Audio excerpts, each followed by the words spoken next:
یہ جو ریگے دشت فراق ہے۔ شاخ سے ٹوٹ کے ہیچے بھی کبھی کھلتے ہیں، رات اور دن بھی زمانے میں کبھی ملتے ہیں۔ بھول جا، جانے دے، تقدیر سے تکرار نہ کر، میں تو ایک خواب ہوں، اس خواب سے تو پیار نہ کر۔ چھجو مینا برس رہا تھا، بارش کے موزوں قطرے دور دور تک زمین کو سریاب کر رہے تھے، اور اس کے خوبصورت سے لان میں لگے گلاب، موتیا اور نرگس کے دلکش پھولوں کے علاوہ تمام پودے دھل دھلا کر نکھر گئے تھے۔ ہری ہری گھاس پر ٹھنڈک کا احساس مزید بڑھ گیا تھا، اور وہ یوں ہی گھٹنوں پر سر ٹکائے آسمان سے کسی نعمت کی مانند برستی ہوئی بارش کو دیکھتی رہی۔ کالج اور یونیورسٹی پیریڈ میں چھما برستی بارش ان چاروں دوستوں کو کیسے سرشار کر دیتی تھی۔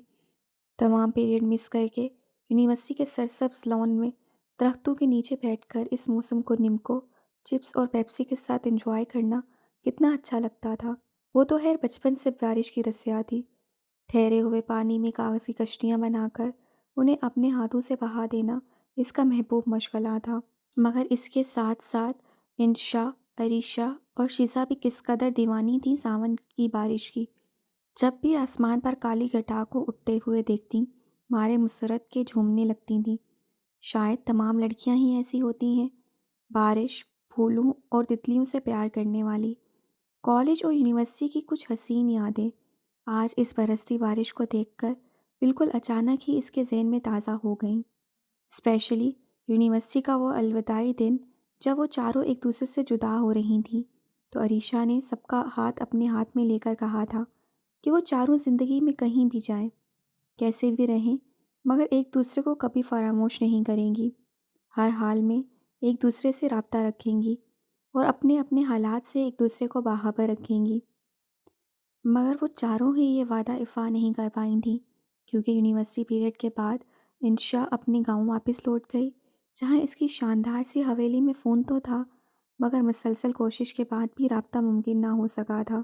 اول تو بیل ہی نہیں جاتی تھی، لائن مسلسل انگیج ملتی، پھر خوش قسمتی سے لائن مل بھی جاتی تو بیل جاتی رہتی، مگر کوئی فون ریسیو نہ کرتا۔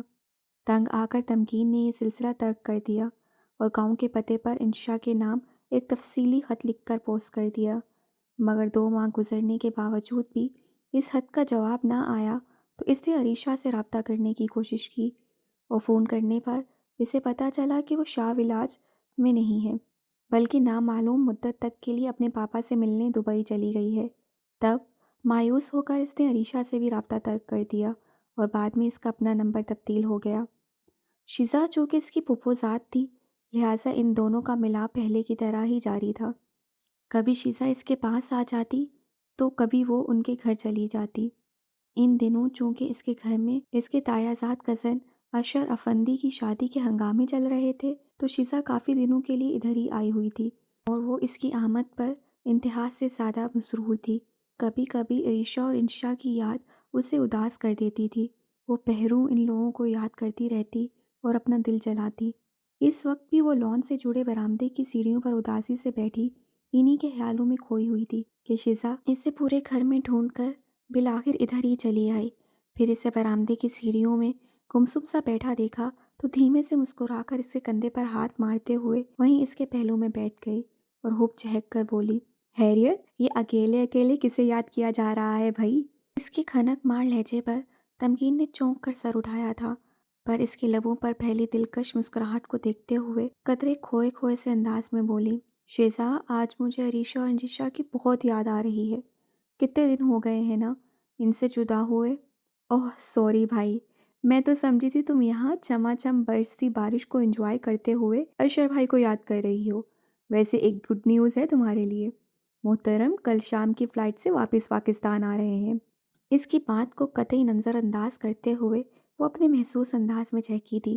اس کی یوں بات بدل کر اشر کے متعلق معلومات دینے پر وہ پل کے پل میں سرخ گلاب کی مانند کھل گئی۔ لو، میں تو تمہیں بتانا ہی بھول گئی، بڑی ماں کب سے تمہیں یاد کر رہی ہیں، چلو اٹھو جلدی سے۔